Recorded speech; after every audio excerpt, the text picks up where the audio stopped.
Welcome everyone to yet another awesome series and element creating change by Sonalis Cubo. And here I am, Vayjayanti Pugalia, founder Sonalis Cubo, welcoming you to a very special and a very important, topic of discussion today with a very, very dear connect with me. And I will be introducing her formally to all of you very shortly. The challenges that facing the governing of waste management from international policy making to public participation in local decision making has been a very dominant concern, and waste management in human geography and social science has really played a very, very important and a very crucial role. If waste is seen as a matter to be rid of in the most cost effective way, then the idea of waste management takes a very particular and an effective shape, and it's called sustainable waste management, and which has multi-dimensional problems, which requires technology, economics, socio-cultural and political activities, understanding what kind of waste it is, segregating the waste in the beginning, and then a lot of procedures, right from which vehicles are to be used down to where the landfills have to be so that it does not impact the environment. It's like a strategic behavior which needs to be curated in a very strong policy making way. But yes, we can start from our homes, we can take it to our industries, we can actually limit it in our everyday lives. And today I have with me an innovator of thoughts and action, who is joining with us all the way from Trinidad and Toronto. And it's early in the morning there, but Sian Cuffy Young is all, get up to talk about her endeavors, her mentorship to international students, and her work that she has put in as a founder, CEO of Siel Environmental Service Limited. And amazing work Sian has been instigating internationally, and with her intention joining us from so far away in Trinidad, she is taking a lot of composting workshops as well, guiding everyday women about understanding kitchen waste. And she's here with us to talk in length about the kind of work that she's doing. So welcome, Sian, to my conversation series. I am totally elated to have you with me and to know more about, your projects, your thoughts. So if I have to begin, by asking you, Sian, that, when did your focus become waste management? As I was speaking to you earlier, and you said you used to teach. So, Yes. how did this jump happen? How did you become so conscious towards the environment, and I was reading about Siel Environmental Services. You're doing so much in that corporation.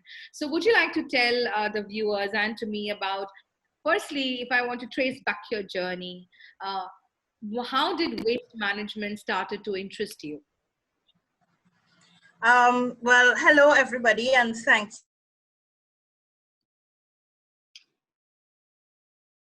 you live on my page. So if you are following us, you're going to see me live as well.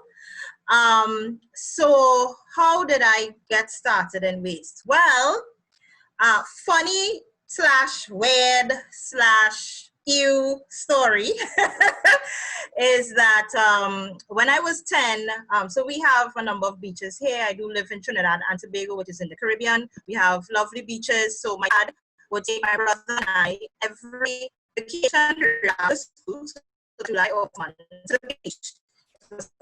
We did it every year. And one year we went to this beach in Chagaramas, which is in the western part of the island. And I was swimming with my father and my brother. And then while swimming, something hit me in my face. And when I opened my eyes, it was a loaded pamper. Oh. So with that, at 10 years old, two things happened. One, I told my father never to take us back there again, which he never did. And two, I thought that we were really nasty. How could we have our children at the beach and not dispose of the Pampers properly at 10 years old? Absolutely. And I wanted to, in my own little way, make some kind of difference. I did not know that it would be what it has become today, Right. but that is where it all started for me. My father is also in scouting and has been in scouting for over 45 years. And he taught me the conservation law, which is to always leave it cleaner than you've met it. So I grew up with understanding that I never litter. I always pick up after myself and others, because my dad has made us clean up after other people already.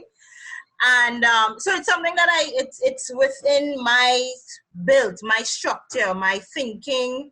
And I've lived with that my entire life. Now that I am also a parent, I teach that to my own children. I understand that you always leave a place cleaner than you've met it. So that's how it all started. And then, as I said, I used to teach. I was a science teacher. I taught physics and integrated science. And then I had an opportunity to work for our state-owned solid waste company. So after teaching, that's what I did. I worked with that company for years. And I transitioned to mining for a bit. I worked in mining for about 4.5 years. And then I went back to waste again, because I truly do enjoy working in waste. People ask me, Sian, why waste? Why not climate change? Why not conservation? Why not biodiversity? Because to be absolutely honest, those are the issues that women tend to gravitate to naturally. But I always can't. And when I worked in waste, I realized that there was so much that needed to be done, so many conversations that needed to happen.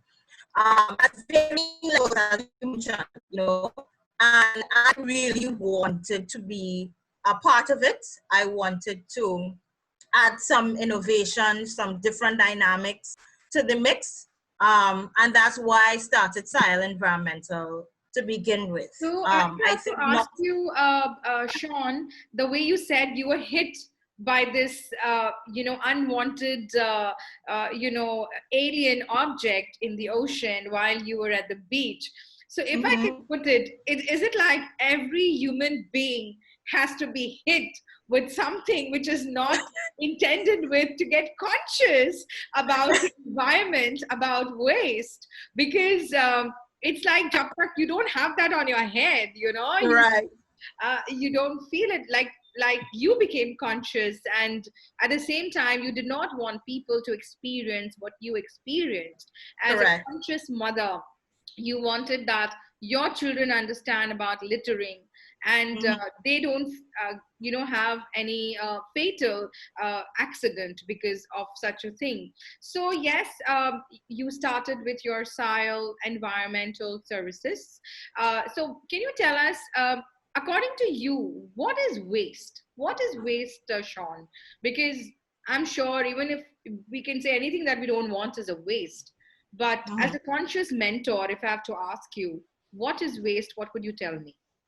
So I like to keep things simple, right? So there's the technical term, but I'll keep things simple because I think I let the technical, even though I am technically trained as well. Right. I want anybody to be able to understand me when I speak. Definitely. That's right? the whole purpose. Is I want that at least after hearing our conversation today, even if one person becomes a little more conscious about waste, it's a total win situation. Correct. So it is part of waste is part of what you said, but a bit more. So it is something that people throw away, yes. But that something would have had to reach the end of its life. Right. So, or the end of its use. Now, the twist to that definition or that simple terminology of what waste is that now, because we have such large volumes of waste, we are trying to extend the life of that item. So it's not just going to be throw it directly in the garbage after you've used it once. You know, there are absolutely those things that we have no choice but to throw away because they either have to be recycled or, you know, some other issue. But at the end of the day, there are things that we can't stand. It's like if we buy people buy water, we encourage environments to reusable bottles with, but I know everybody's situation is very, very different no matter where they are. So if you don't put it in, please allow it to be recycled. Or I talk about the 6 R's a lot. So the 6 R's are refuse, reduce, reuse, repair, repurpose, and then recycle. So what I encourage people to do is to utilize one of those R's before you even get to the recycling part. You have 5 more before you get there. So can you say no? Can you refuse it? If you don't need it, don't take it. Can you look at consuming less items that you throw away less? Can you look at reuse? How can I use a bottle again? How can I use, you know, the pencil again? Or how can I do different things? If the fan is broken, can I fix it instead of buying a new one? You know, we tend to, if something is broken, we don't, normally we would say if it's broken, fix it. But now, if it's broken, buy it. That's what people are doing, right? Yeah. So we want to encourage people to, if it's broken, figure out if it could be fixed. It might be a small part that it needs. I've fixed my fan at least 3 times, right? The guy said, you know what? He said, Michelle, if it stops working again, you would probably have to throw it away because that part you've already fixed it so many times, right? And I understand that. Can you repurpose? There's a lot of upcycling, beautiful initiatives. I have wonderful friends who are turning what would be waste items into something of high value. What can you do if you're a creative? I know a lot of us are very, very creative. What do you do with items to transform waste to give it another life again? All of those things we can do before we recycle. So waste is not just something that you throw away anymore, because Annie Leonard had this beautiful quote where she says, there is no such thing as a way. When you throw something away, it must end up somewhere. A lot of people, most of the times, don't care about what that somewhere is. Yeah. So it could be in the backyard for you know, for somebody could be dumping waste. And the thing is with waste is that people pay attention when they're directly affected. Yeah. So if I were to take all of my garbage and throw it across by my neighbor, she would have a problem. Right. If we were to, we have had huge issues with flooding and stuff, right? And you would see entire fridges, entire refrigerators, entire microwaves, tires, a whole host of plastic bottles just floating in the water. And then those of us who are affected say, but why people can't throw away the garbage properly? So you see? So, but what I am trying to do through Siel is to get people to pay attention before. So don't be reactive, be proactive. Think about what you can do before the scenario in an extreme circumstance. Oftentimes we wait for it to get extreme for us to pay attention. Right. And we shouldn't. We need to start paying attention now. We are an island state. We only have so much land space that is available to us. We cannot put landfills all over the place. We do not have that option.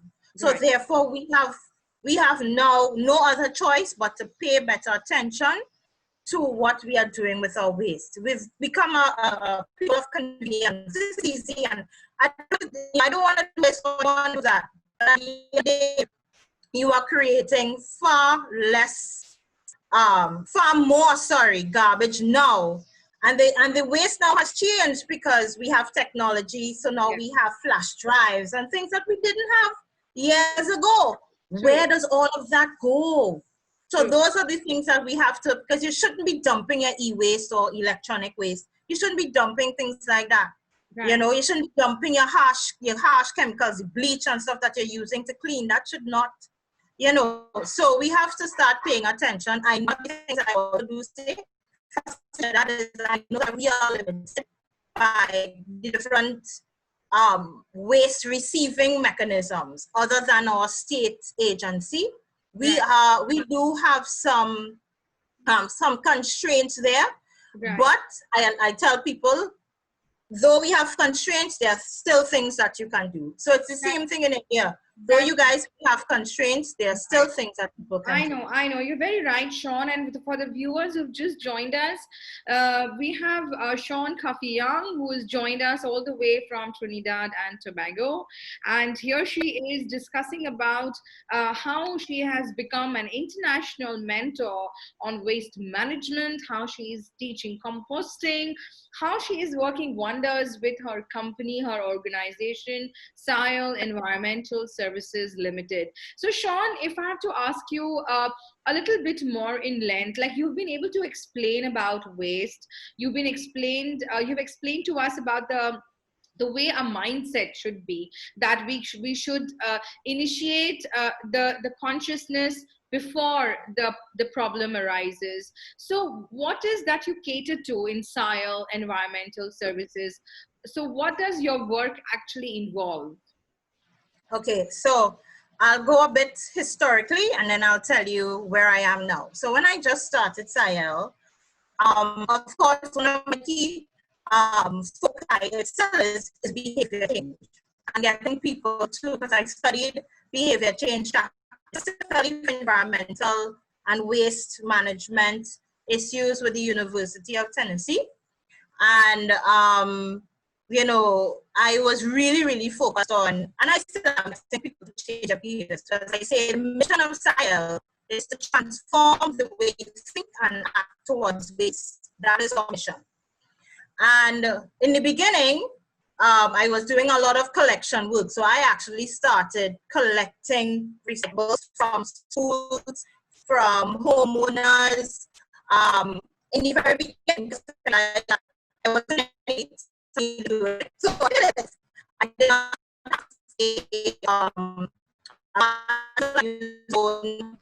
the car. I loaded it up as much as I could, and I drove various parts of the countries just so that I can safely get those wastes managed, specifically beverage containers and paper in the beginning. Now that we have evolved a lot, as I said, I taught secondary school, so I do love teaching. So what I decided to do was marry my love of teaching and my love of waste.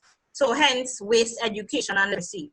So after starting to have a number of requests to come into schools to talk to the children about waste, I decided that I needed to create something a bit more robust, a bit more long-term. So I've started a literacy series with our first book, which will be coming out soon. And that, because in schools has done more things. I want message to continue even after I've left. And one of my long-term goals was to create what I call staying schools or sustainable schools, where varying aspects of the environment, the school participates in the activity. So in that case, I'm also forming linkages with different organizations because I know how to do collaboration is in university, collaborators as much as possible. So that's that. I also have my online classes. I started having in-person workshops in composting specifically. That was the first class I ever offered. And then, of course, the pandemic came, and I started doing it online before, but it kind of pushed me to continue with the online. I had one of my students said, Sean, you know, to be honest, I wasn't too sure about the online thing, but you gave me so much information. It was like it was right there, you know, so, and they have actually started their home composting system. I tell them, one messaged me last night and said, Sean, I have my system. She said, I'll send you pictures. I was like, please send me pictures. I want to see what y'all are doing, you know. So now, I still have my composting class, and I've added a class called Waste Efficiency for Businesses, where I teach businesses about resource management, waste, how they communicate their strategy with their customers and clients, and how they, on a face-by-face basis, develop a waste program in their organization. So that is the second course that will be launched next month, completely online, self-paced. It's a 4-week program live with me. And then, of course, I do the virtual and one-on-one consultation with larger corporate entities. And right before the pandemic hit, I was about to launch my organic waste program for businesses specifically. Right. But, you know, I think the pandemic also gave me a little kick in the tushy. So I am going to be launching it officially for the end of this week, you know, just talking about it because I talked about it to myself Yes, and my family and a few people who have reached out to me before I even put it out there. But I need people to know that this is something that they can do more so now. So I'm going to be releasing that by the end of this week. And so those are the main, so we have waste education, we have our training program via online training courses, and then we also have our virtual consulting, and then I do lots of things like this. I talk. Which is very important because it generates a lot of awareness, you know, even yes. if we are sitting across the globe, you know, in 2 different time zones. It's a morning, 10 a.m. in Trinidad, and here we are closing the day's work at 8 p.m. in India. What is common, Sean, between us that we are very conscious about the environment and we are trying to bring about a change in terms of the interpretation of waste. So if I have to ask you, Sean, in our everyday Yes. lives, how can we be more conscious about waste as normal people going to work, as people who are cooking, guiding our children, driving our cars, meeting one another, you know, normal life skills that we do every day. How can a human being be more conscious about using waste? Because those 5 or 6 hours that you mentioned till we realize that waste is no more usable. So how can we be a little more conscious and you know, sort of handle waste? You did tell us about the whole process of the hours till we know that a waste is a waste, but how can we handle waste in our everyday lives? So one of the things that, of course, I encourage is for people to start paying attention to their waste. Normally we have, well, I use it, so I just throw it away. We do it without even thinking. It's an unconscious habit that we have now. So I wanted to bring it back into our consciousness to start paying attention to what we are actually throwing away. We have in Trinidad and Tobago, recycling is voluntary. It's not mandatory. So in a case like this, I try to encourage people. So let's use the systems that we do have. I know we keep banter, we keep going on and on about what we don't, but let's use what we do until better can be done, right? And you know, those conversations that we had. So one, you need to pay attention to what you're throwing away. 2, you need to learn how to start separating your waste. I know you told me that in India, you guys segregate your waste already. We don't have that here.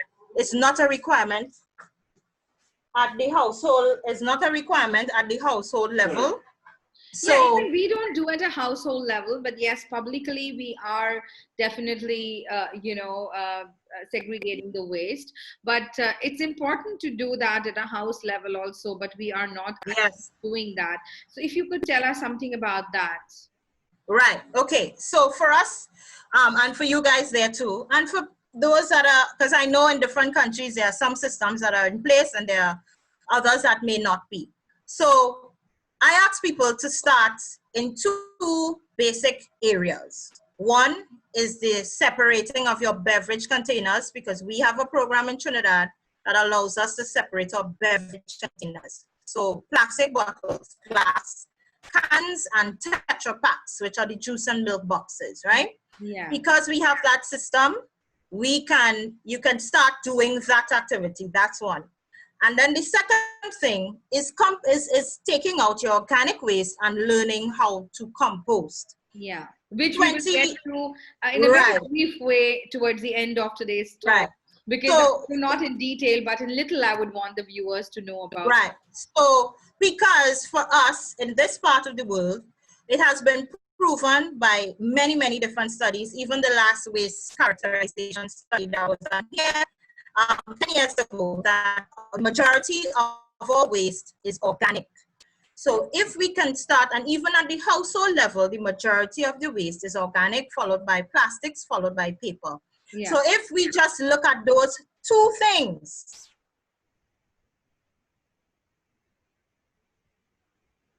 less waste than anything. I remember one of my students said, Shan, instead of me throwing and putting out garbage every day, I now put out garbage once a week. He said, I know there's more that I can do to even make that even less. Because we have to, so in my mind, and why I continue to encourage that, because we have the systems, we have mechanisms in order to deal with that.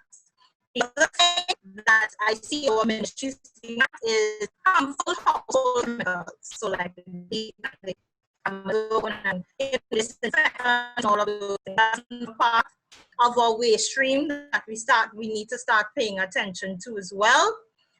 So that's the next thing that I'll be going into and collaborate. I want to collaborate with the ministry on that.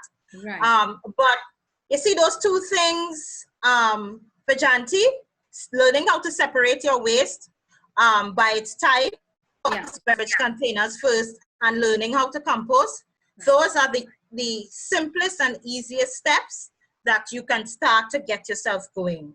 Because the aim is we want to divert as much waste away from the landfill as possible.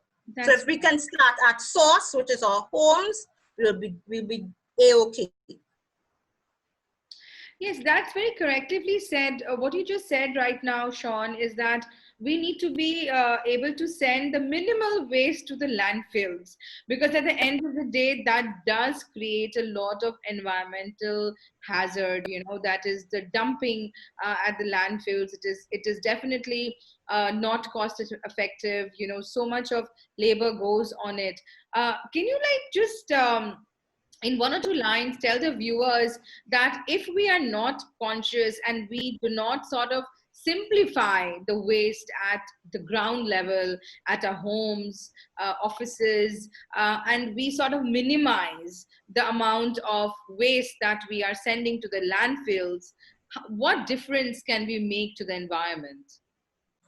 Okay, so that's a bit of a full question, because to really effectively manage waste is no one solution. It's often referred to as a wicked problem because it requires a multi-pronged approach to effectively deal with it. Yes. That being said, because our main method of waste disposal in Trinidad and Tobago, and by extension the Caribbean, is landfilling, we have to really try to reduce the amount of waste we're sending to the landfills. We have 3 state-managed landfills, 2 of which are over-exhausted, should have been closed many years ago, and is still receiving waste. But if we don't pay attention to our consumption patterns and really trying to break the cycle or to slow down that use become waste, our state agency already says that they spend in excess $75 million to manage our landfills. And the majority, over 84% of the land is recyclable. It's not even in the first place. But it creates an opportunity, through my eyes. It creates an opportunity for us as homeowners to start looking at our waste. It creates an opportunity for other entrepreneurs to use waste and turn it into something else, right. that could come onto the market and has value.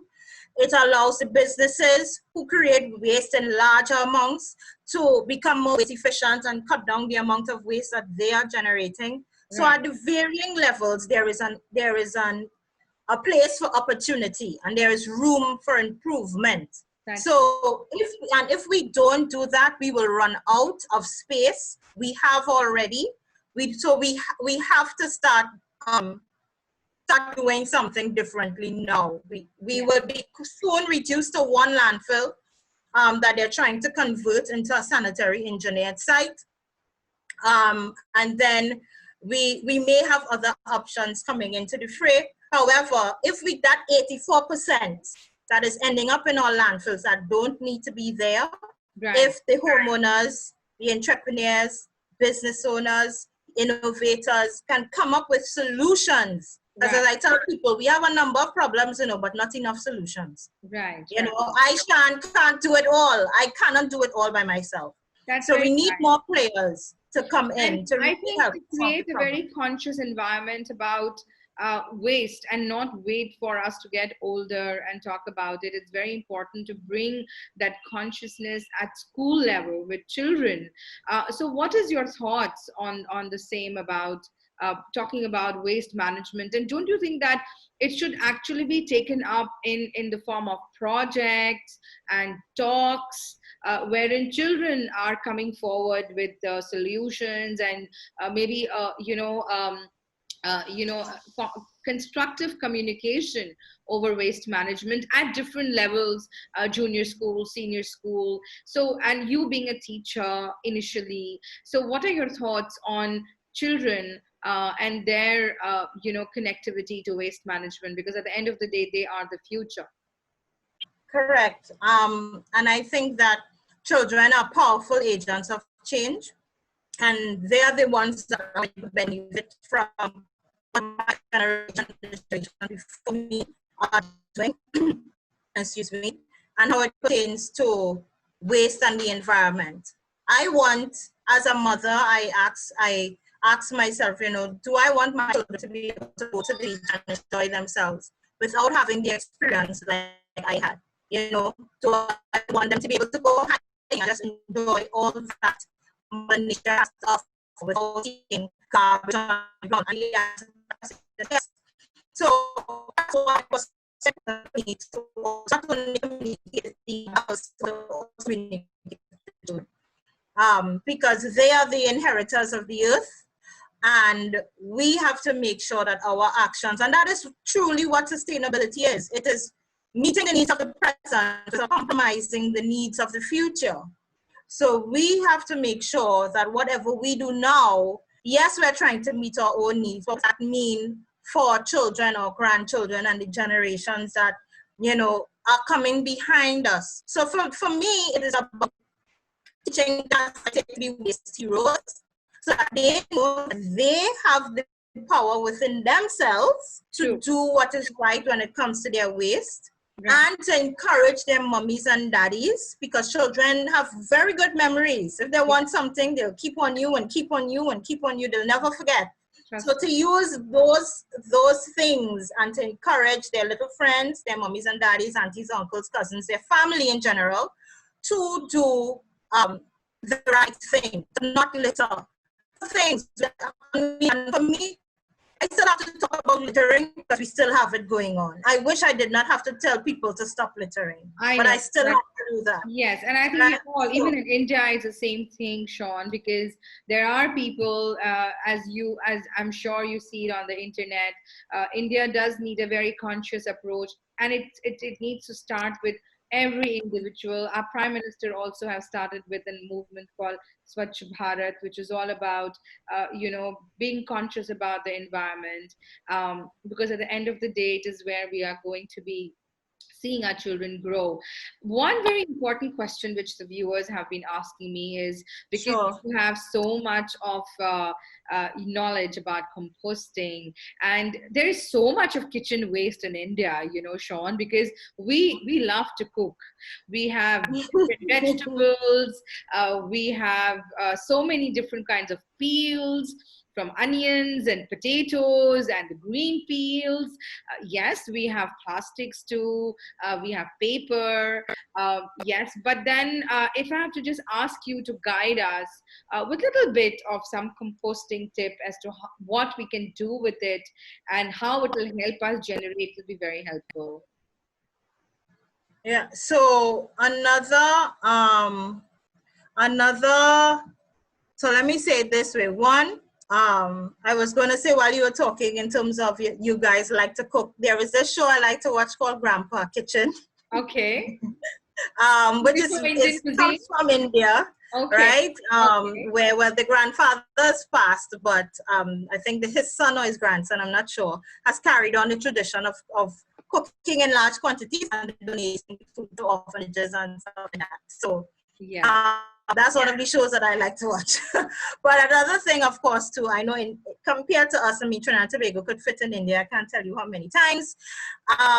So the thing is, and I just actually met with one of the companies in Bangalore, they're called Dump, where they also teach people how to compost. If anybody is in that area and wants to learn, they're a wonderful organization that can help people in India, help people learn to compost as well. And if not, they also are tied into many different organizations across the country that can help. Right. So the first thing is just separating the waste. The second thing will be to get your heap started using whatever you can.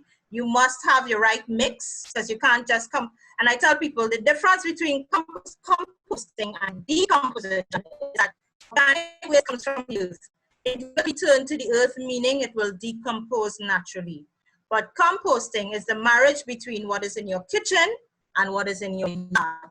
So that comes together, those two types of waste. So the grass, the leaves, the branches, the twigs, plus what comes from the kitchen, the potato skins, the rubber skins, the boiled rice, things together is what composting is. Mm-hmm. So I would suggest, especially because two things. One, well, we mentioned that I have composting classes as well too. Yes. But two, there are a number of wonderful organizations in India that I have met, even all the way over here, that are doing fantastic work. Daily Dump is one, that really teach people over there to be able to learn to compost. But those are the basic things. It's a marriage between what is in your kitchen and what is in your yard.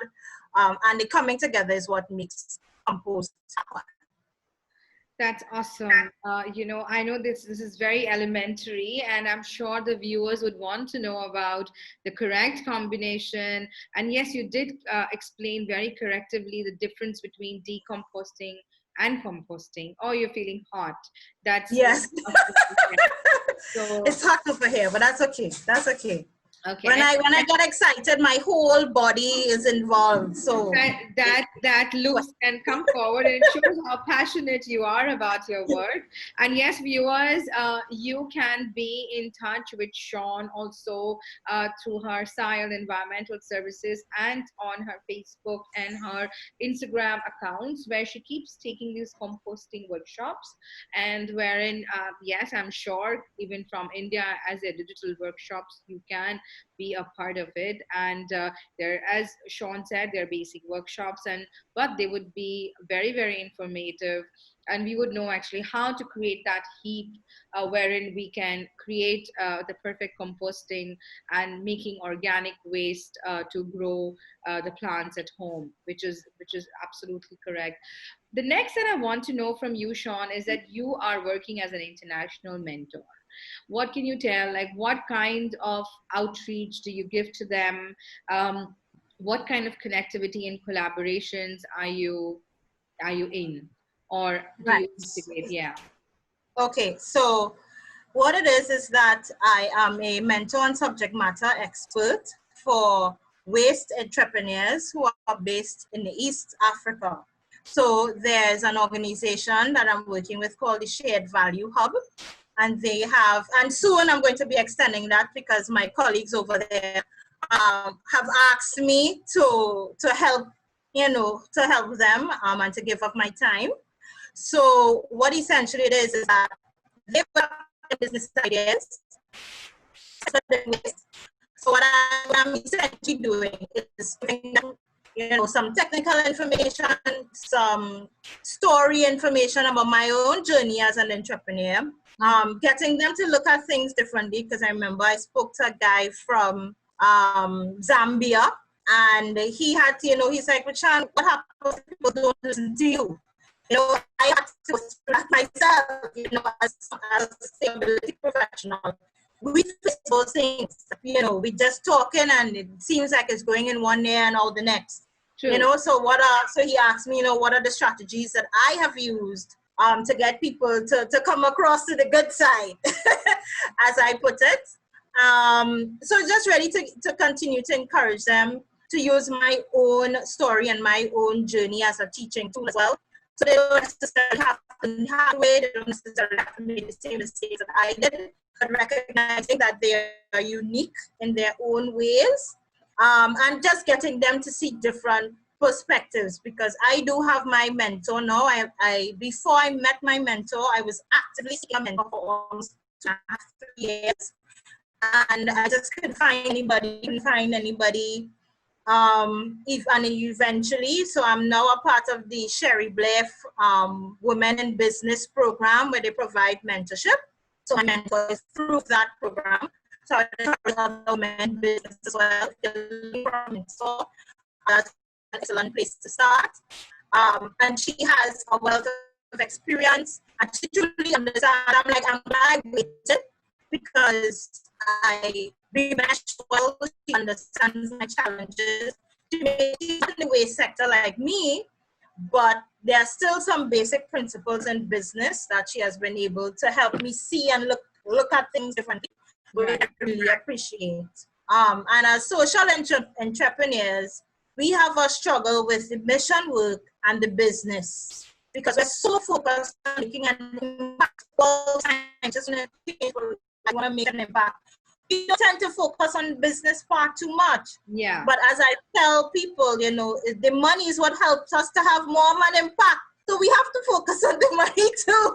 Absolutely. We have to pay attention and make sure that we have things that can continue to support us, so that we can continue to do the work that we do. That's awesome. So viewers, today we were able to understand and how important waste management is, segregating the different waste at home, understanding that why it is important not to litter, and be a very conscious parent and an elder to guide the children at home, and be conscious ourselves about disposable products that we are using, or the waste, the way we are handling, the way we should consider all the different R's that is talked about by Sean, which is reusing and recycling. And what were the different R's? One more time, Sean, if I would. Refuse, reduce, reuse, repair, repurpose, and then recycle. So unless and until we know that this is the end of waste, we keep trying and we keep trying to keep using it till we can get the best outcome out of it. Because, viewers, it is very astonishing, but it's actually a fact that if I just talk about the domestic waste also, food production accounts to 26% of the global greenhouse gas emissions, which is actually a lot. But the only reason that probably we are okay with it is because we say we can't do without food. So this is like a byproduct. So it's all right. But we need to understand that it's not that we are using all the food and therefore all the greenhouse gas emission is acceptable. So much of wastage of food is happening in the supply chain, with the restaurants, with the suppliers, the retailers. So much is going waste. And just imagine, to make that food, so much of land, water, energy, fertilizer is going to, produce that food. So we can imagine how food waste, we were talking about the food production, but if we just talk about the waste food, it amounts to about 6% of the global greenhouse gas emission, it is responsible for, which is actually 3 times more than the aviation emission that is coming out of the flight industry. So yes, if we are conscious about what we are disposing, how we are using food at the ground level, it's going to make a lot of difference. And yes, friends, if you want to connect further about the topic, about waste management, about understanding what composting is, you can reach out to Sian Cuffy Young on Instagram and Facebook. She is the founder CEO of Siel Environmental Services, which is doing extensive work with waste management. So thank you, Sean, for being with me today. It has been a real interesting and a very gripping conversation, and I'm sure we will be more conscious about waste. And I wish you all the very, very best for all your future endeavors. Thank you. And before I go, I just want to leave the listeners with this. I watched this movie called Wasteland. It was based in Brazil with the scavengers on the site. And one of the scavengers said this, it was very profound. And I want to leave this to people. Remember that 99 is not 100. Just one can make a difference. Commendable. And you know what, Sean? This is going to stay with me lifelong. It's an amazing life lesson that you've taught me today. And I'm sure the viewers have also loved hearing that. So thank you, my dear, for joining all the way in an early morning from Trinidad. And yes, I wish you a beautiful day ahead. And yes, viewers, good night to all of you, and I'll see you all very soon. Yet another episode of Sonalis Cubo's conversation series. Thank you, Sean, and I'll see you very shortly. Welcome. Bye, everyone.